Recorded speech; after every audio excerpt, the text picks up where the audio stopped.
자, 오늘 본문 말씀은 사도 바울이 디모데에 보낸 편지의 일부입니다. 근데 디모데는 사도 바울이 아들과 같이 여기는 제자이며 에베소 교회의 목회자였습니다. 근데 이 사도 바울이요, 각 교회를 개척하고 섬기다 보니까 정말로 목회가 만만치 않은 겁니다. 지금도 그렇지만 이 교회라는 게 서로 다른 사람들이 모여 하나를 이루는 공동체이지 않습니까? 근데 우리가요, 주 안에서 하나를 이루어야 된다라고 말하지만 실제로 하나가 되는 과정은 다른 문제입니다. 오늘날 우리 감리교회는 교리와 장정이 있습니다. 그래서 이 교리와 장정을 통해서 교회에서 각자의 역할, 교회의 정의를 잘 정립하고 있지만 당시 초대교회에서는요, 교회 와서 무엇을 해야 되는지, 왜 해야 되는지 잘 몰랐습니다. 신학교가 있었던 것도 아니고 그렇다고 오늘날처럼 책이나 정보를 접할 기회는 더더욱 없었습니다. 사람들은 기준이 없으면 흔들리고 방황하기 마련이지 않습니까? 그래서 바울은 디모데에게 바른 목회를 위해 붙잡아야 할 분명한 기준을 전하고 있습니다. 그것이 무엇인고 하니 바로 성경입니다. 우리는 흔히 성경을요, 살아있는 하나님의 말씀이라 고백합니다. 그리고 우리는 이 성경 말씀이 권위 있는 말씀이라 생각하죠. 그래서 우리가 말씀을 봉독할 때 오늘 우리에게 주시는 하나님의 말씀은 뭐뭐서 몇 장 몇 절입니다 라는 설명을 붙입니다. 그리고 예배 시간에 말씀을 읽는 것을 곧 하나님이 우리에게 베푸시는 은혜라는 것을 믿습니다. 그리고 봉독을 마치고 나면 우리가 무엇을 합니까? 아멘으로 화답하지 않습니까? 이 시브리어 아멘은 그러하다, 확실하다, 진실되다 라는 뜻을 담고 있습니다. 즉 성경이 하나님의 뜻을 담고 있는 참된 말씀임을 믿기에 우리는 아멘으로 화답하는 것입니다. 그리고 이것은 하나님의 말씀을 듣는 교회의 모범적인 자세입니다. 교회의 정체성은 곧 하나님의 말씀으로 결정되기 때문입니다. 성경은 하나님의 감동으로 그리고 성령의 감동으로 쓰여졌습니다. 그런데 냉정하게 말하면요, 성경을 기록한 이들은 사람입니다.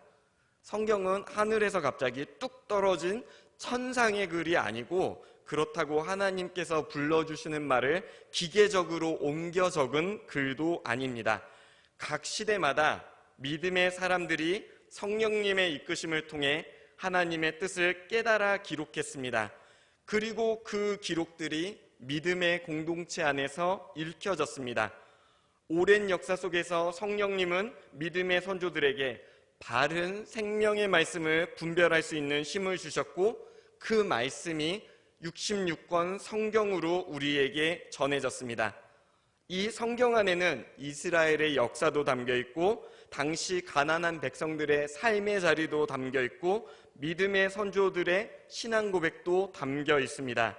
그래서 우리가 성경을 읽을 때 단지 글자를 읽는 것에만 그치면 안 되고 그 흐름을 이해해야 합니다. 그런데 어떤 이들은요, 이 성경 문자 그 자체가 하나님의 뜻이라 주장을 합니다. 그러니까 하늘에서 계시된 내용을 믿음의 조상들이 이제 기계적으로 적어냈다, 이런 뜻인데요. 이런 믿음을 가진 사람들을 문자주의자라고 합니다. 그러나 이것은 성경을 바르게 읽는 법이 아닙니다. 제가 예를 한번 들어보겠습니다. 여러분 많이 들어보셨을 건데요. 고린도전서 14장 33절에 여자는 교회에서 잠잠하라 라는 구절이 있지 않습니까? 근데 만약 이 말이요 정말 보편적인 하나님의 뜻이라면요, 우리 여성도님들은 교회에서 적극적으로 활동하시면 안 됩니다. 근데 여러분, 교회의 구성원들 대다수가 여성도이시지 않습니까? 여러분, 총 여성교회가요 한 달만 침묵한다라고 생각해 보십시오. 그럼 아마 교회는 아무것도 돌아가지 않을 겁니다. 굉장히 적막한 침묵만이 흐르겠죠. 혹시 사도 바울이 옛날 사람이라 고정관념 때문에 여자를 무시한 것일까요? 그렇지 않습니다. 로마서 16장 1절에 보면요, 사도 바울이 로마 교회에 베베라는 여성을 지도자로 추천합니다. 그리고 빌립보서 4장 2절에서는 이제 유오디아와 순두계라는 이 사람들을 빌립보 교회 리더로서 권면하는데요, 이분들도 여성입니다. 그럼 성경이 앞뒤가 안 맞는 것입니까? 그렇지 않습니다. 무조건 성경을 글자 그대로 해석하는 것이 하나님의 뜻은 아닌 것입니다. 성경을 그렇게 읽어서는 안 됩니다. 우리가 성경을 이해하려면요, 성경이 쓰여진 시대 그리고 상황에 대해서도 알아야 합니다. 성경에는 그 시대가 반영되어 있습니다. 특별히 고린도전서는 이런 상황이 있었습니다. 고린도 교회 여성도들 중에요, 하나님의 뜻을 직통으로 계시받는다고 주장한 여자들이 있었습니다.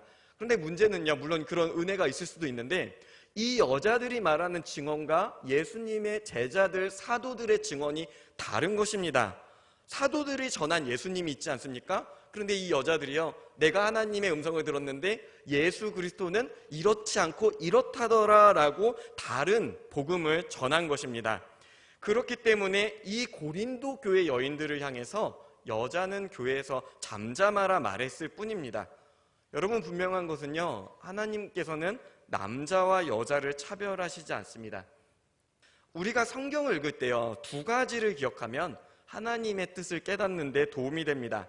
첫째, 성경 안에는 어떤 시간과 공간에서 이루어지는 어떤 사건이 기록되어 있습니다.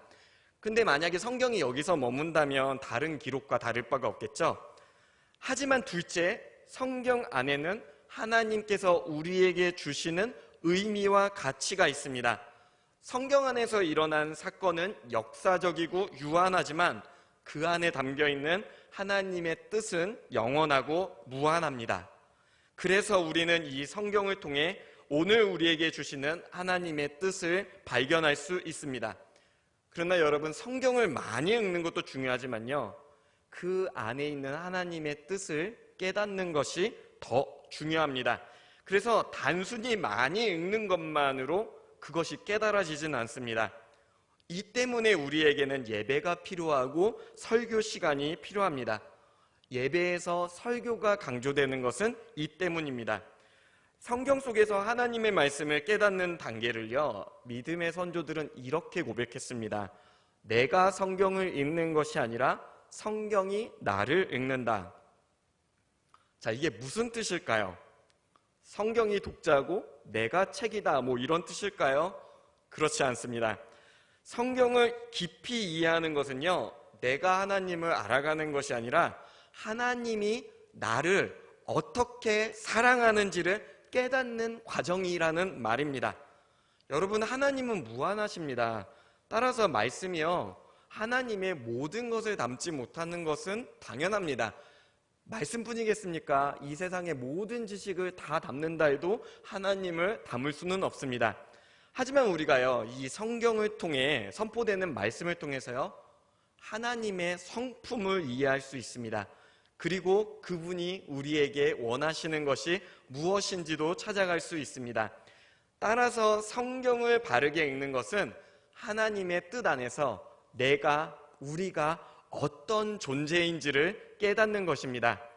그것을 위해 우리는 성경을 읽고 말씀을 듣고 기도하며 말씀을 깊이 묵상함으로 하나님의 뜻을 분별하는 것입니다. 예배 시간에요, 설교가 선포되면 여러분, 사실은 다음 예배 때까지 그 말씀을 계속해서 묵상하면서 주님께 그 안에서 주님 내게 주시는 뜻이 무엇입니까? 하고 여러분 기도하셔야 됩니다. 여러분, 특별히 우리 감리회는 소그룹으로 속회가 있지 않습니까? 이 속회에서요, 사실 우리가 들은 그 말씀을 묵상하고 깨달은 바를 나누는 그런 모임을 가져야 됩니다. 원래 속회는요, 그를 위해서 만들어진 것입니다. 여러분, 근데 말씀을 깨닫는 데 있어서요, 우리의 지적 수준이요, 그렇게 중요하진 않습니다. 흔히 사람들이 깨달음은 머리가 좋고 지적 능력이 높은 사람들이 얻는 것이다라고 생각하는 경향이 있지 않습니까? 그러나 성경 말씀은요, 그렇게 탁월하거나 지혜롭지 않아도 깨달을 수 있습니다. 왜냐하면 우리가 말씀을 사모할 때 성령님께서 우리의 마음에 감동을 주시기 때문입니다. 성령이 주시는 하나님의 은혜에 감사하는 사람은요, 그 감사로 이미 하나님의 말씀을 깨달은 것입니다. 그런 이들은 주님을 사랑하기 때문에 주님께서 기뻐하시는 일에 기꺼이 동참합니다. 하나님의 말씀은요, 이론과 지식이 아닌 따뜻한 가슴으로 받는 것입니다. 우리는 성경을 전하는 분이요, 예수님이라는 사실을 잘 알고 있습니다. 그러나 예수님의 의미를 강조하다 보니 신약은 중요하고 구약은 덜 중요한가 하는 오해에 빠지는 경우도 있습니다. 신약의 복음만 알면 구약의 율법은 약간 가벼이 여겨도 된다는 편견을 가지는 분들이 있습니다. 근데 이스라엘 민족은 창세기부터 신명기까지를 가장 중요하게 여겼습니다.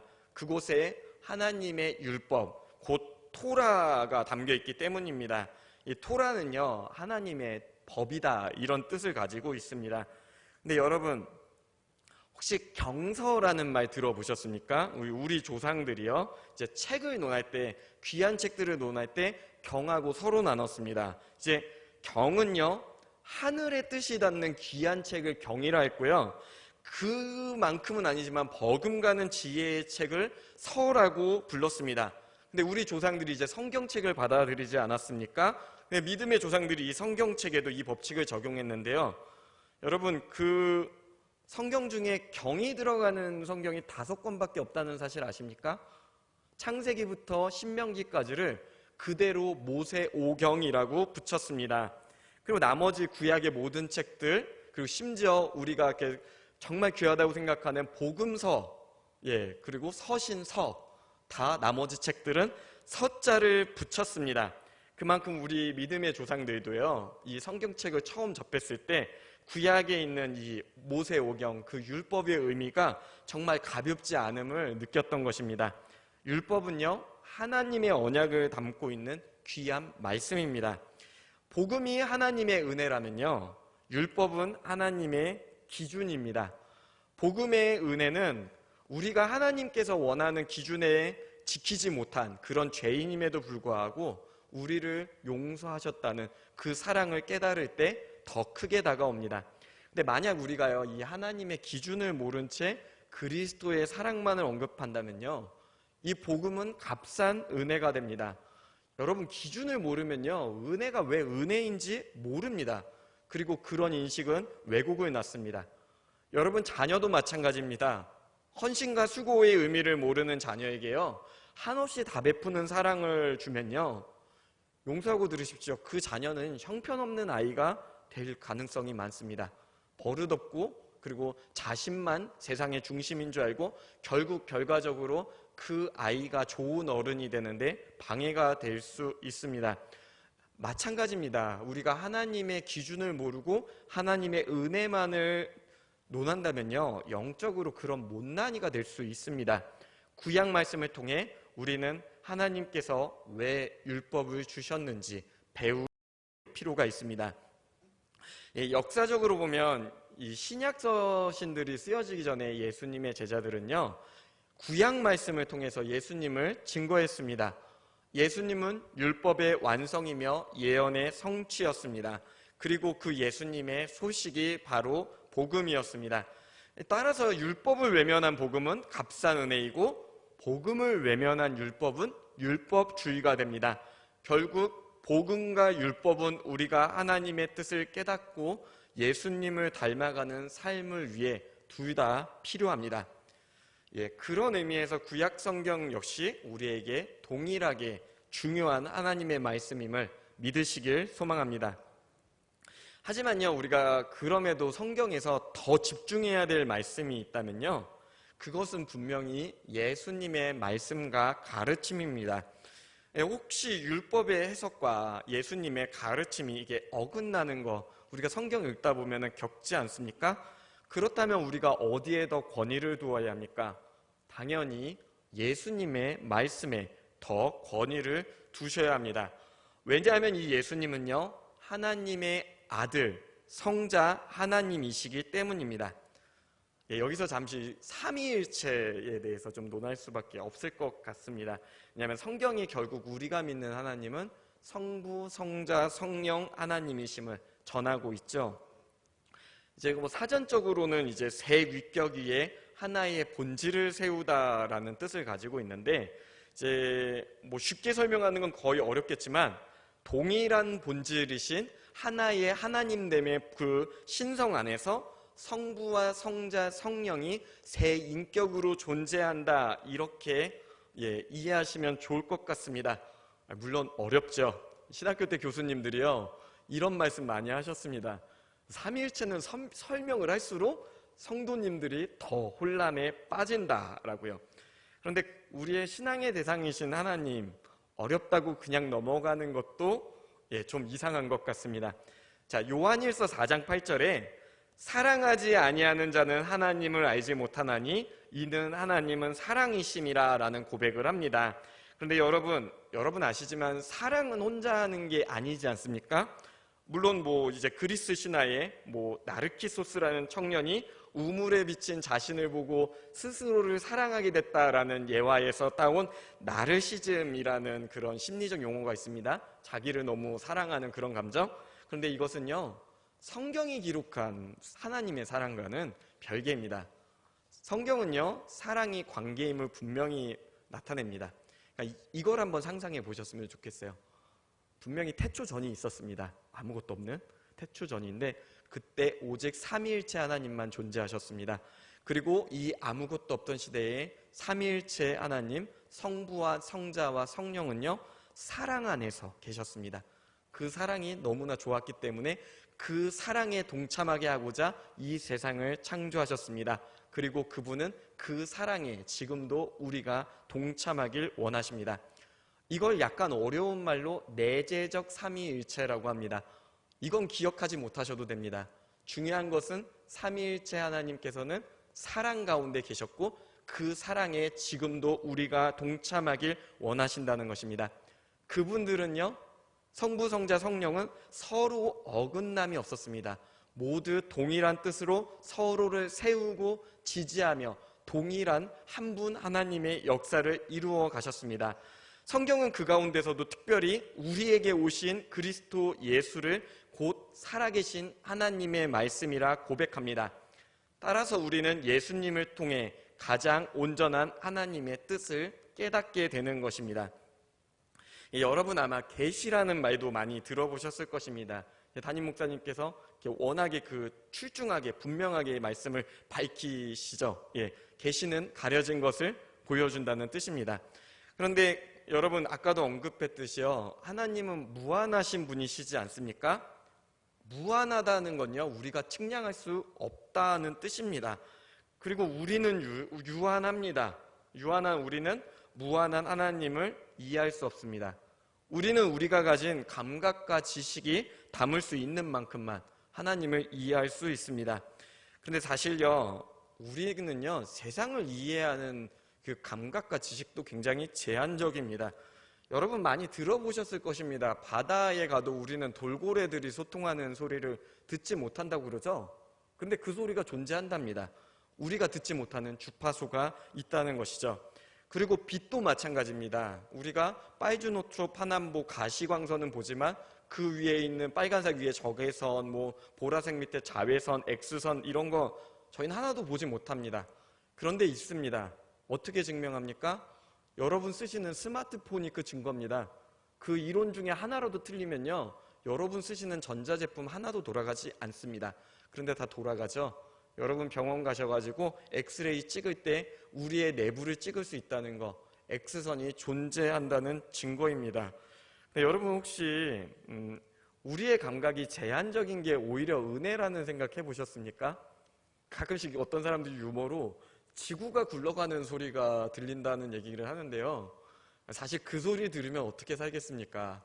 그리고 우리가요, X선, 감마선, 이상한 빛의 영역까지 다 본다면 얼마나 괴롭겠습니까? 하나님께서는 우리가요, 가장 아름다운 하나님께서 지으신 이 세상을 온전히 볼 수 있도록 우리를 제한적으로 유한한 존재로 만드신 것입니다. 그 하나님께서요, 늘 우리를 먼저 찾아오십니다. 그리고 유한한 우리에게 자신을 보여주십니다. 계시가 필요한 이유는 그것입니다. 하나님께서 우리에게 우리가 이해할 수 있는 언어, 그리고 우리가 이해할 수 있는 모습으로 찾아오신다는 것입니다. 그래서 우리는요, 혹자는 이런 걱정도 하시더라고요. 하나님께서 한국말을 아실까? 내가 좀 이스라엘 말을 알아야 좀 주님의 뜻을 응답을 받지 않을까 걱정하시는데요. 걱정하지 마십시오.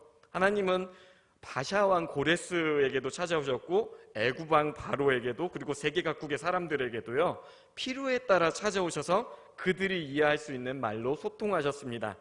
그런데 그 계시에도 한계는 있습니다. 예, 이러면 좀 이상하죠. 전능하신 하나님이 무슨 한계가 있습니까? 라고. 그렇습니다. 하나님은 사실 한계가 없으신데요, 죄인이며 유한한 존재인 우리가 한계가 있습니다. 그래서 하나님이 말씀과 언약과 법을 주셔도요, 우리는 그것을 제대로 이해하지 못하고 또 온전히 지키지 못합니다. 그래서 우리는 계속 죄를 계속 짓고 그 하나님의 백성으로서 하나님의 곁에 머물지 못하고 떠나려 하는 어리석은 한계, 그런 부족한 모습을 보입니다. 그래서 하나님은요, 우리에게 가장 분명한 당신의 뜻을 전할 필요가 있었습니다. 그래서 그를 위해서 예수님을 이 땅에 보내주신 것입니다. 예수님은 참 하나님이시며 동시에 참 인간이셨습니다. 사람들은 그 예수님을 볼 수 있었고, 그분을 따른 제자들은요, 심지어 그분과 삶을 공유할 수도 있었습니다. 하나님께서는 우리를 위해 가장 확실하고 분명한 방법으로 당신을 드러내신 것입니다. 그런 의미에서 예수님이야말로 가장 완전한 계시이며 또 이 땅에서 선포된 진정한 하나님의 뜻입니다. 자, 근데 그 예수님이 이 땅에서 활동하실 때 처음 하신 선포가 무엇입니까? 바로 이것입니다. 때가 찼고 하나님의 나라가 가까이 왔으니 회개하고 복음을 믿으라. 예, 복음에 대해서 잠깐 좀 얘기를 하겠습니다. 이 복음은 원어로는 가스펠이라는 라틴어 로마 언어입니다. 예수님이 오시기 전에요, 로마에서 이제 옥타비우스하고 안토니우스라는 두 권력자가 전쟁을 벌였습니다. 전쟁이 얼마나 컸는지 로마가 이제 혼란이 가득 찼고 백성들이 평화를 원했습니다. 그런데 결국 옥타비우스가 전쟁에 이겨서 로마의 첫 황제가 되었습니다. 우리 성경에 말하는 가이샤가 이 옥타비우스인데요, 그때 이 옥타비우스가 전쟁에 이겨서 돌아올 때 그 로마의 그 유행어가 돌았는데 그 말이 바로 복음 가스펠입니다. 그러니까 초대교회 사람들이 이 복음이라는 말을 들었을 때는 이제 전쟁과 환란이 정리되고 참된 지배자가 등극하였다, 이런 의미, 이것이 우리에게 복되다, 이런 뜻으로 이해했습니다. 그런데 예수님께서도 첫 말씀으로 복음을 선포하셨습니다. 이 복음은 지상의 권세자가 등극한 것이 아니라 하나님의 질서가 새롭게 세워진다는 선포였습니다. 하나님의 나라가 가까이 왔으며 그 나라를 위해 우리는 회개함으로 그 하나님의 통치에 동참하라는 것이었습니다. 주님께서 가르쳐 주신 기도 중에요, 뜻이 하늘에서 이룬 것 같이 땅에서도 이루어지다라는 고백이 있지 않습니까? 그러니까 복음이 선포될 때 하나님의 나라가 하늘에서만 이루어지는 것이 아니라 이 땅에서도 시작되었다는 고백입니다. 그렇다면 그것이 무엇으로 말미암아 시작되었습니까? 바로 예수님으로 말미암아 시작되었습니다. 예수님의 가르침과 삶은 율법의 완성이고 언약의 성취였습니다. 예수님이 병자를 치유하고 귀신 들린 자를 쫓으며 죄사함의 권세를 선포하실 때 하나님의 나라가 이 땅에서 시작된 것입니다.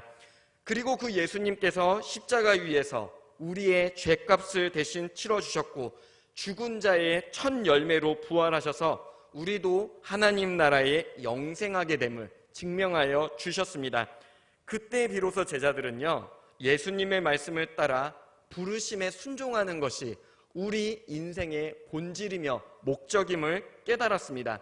도마는 예수님의 몸에 못자국을 보고 부활하신 것을 보았을 때 나의 주님이시여 나의 하나님이시니다라고 고백하지 않았습니까?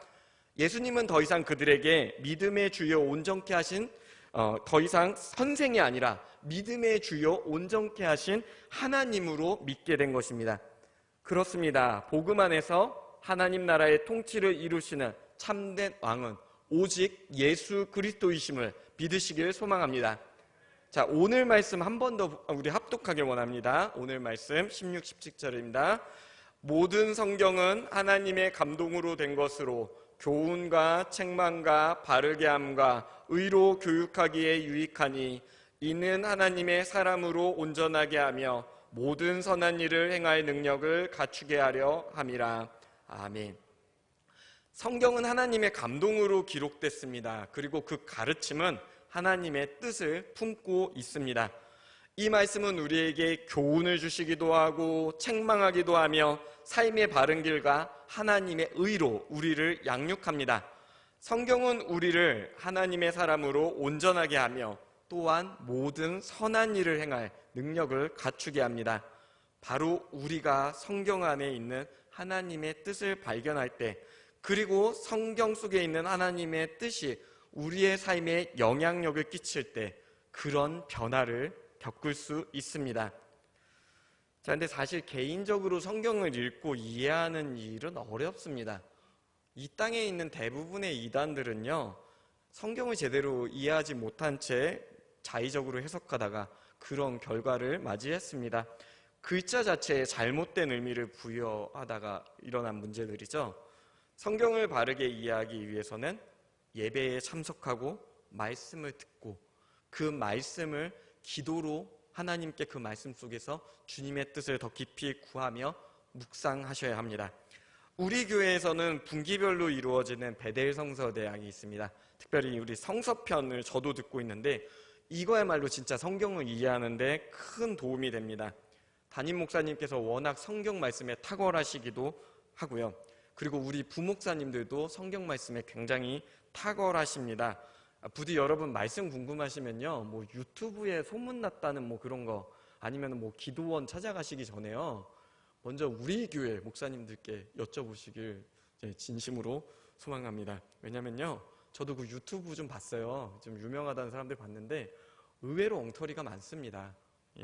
정규적인 신학 과정을 충실히 하고 말씀을 읽고 또 그 말씀을 선포하고 기도하고 묵상하는 사람이어야 진정 그 하나님의 말씀을 이해하고 적용할 수 있습니다. 대부분의 유튜버들은요, 지식으로만 다가가거나요, 자기 의에 취한 기도로만 다가갑니다. 조화가 없기 때문에 왜곡된 해석을 굉장히, 근데 또 왜곡된 게 재밌어요. 듣다 보면 굉장히 그럴싸하거든요. 굉장히 그럴싸하게 우리의 영혼을 망칩니다. 여러분 부디 바라기는 신학적으로 잘 준비되고 말씀을 사모하고 기도로 준비된, 특히 우리 교회는 그런 교회입니다. 우리 교회 목회자분들은 그런 분들입니다. 부디 우리 교회 목회자분들에게 먼저 말씀을 청하는 우리 성도님들 되시길 소망합니다. 자, 이제 마지막으로요, 우리가 말씀을 사랑해야 하는 건 너무나 당연하죠. 성경이 사랑이신 하나님의 성품을 드러내고 그분이 우리를 구원하시기 위해 어떤 놀라운 일을 행하는지 증거하는 귀한 약속이 성경 안에 담겨 있지 않습니까? 성경 말씀 속에 살아 역사하시는 주님의 뜻을 깨달아 그 기쁨의 은혜를 누리는 저와 성도님들 되시길 소망합니다. 기도하시겠습니다.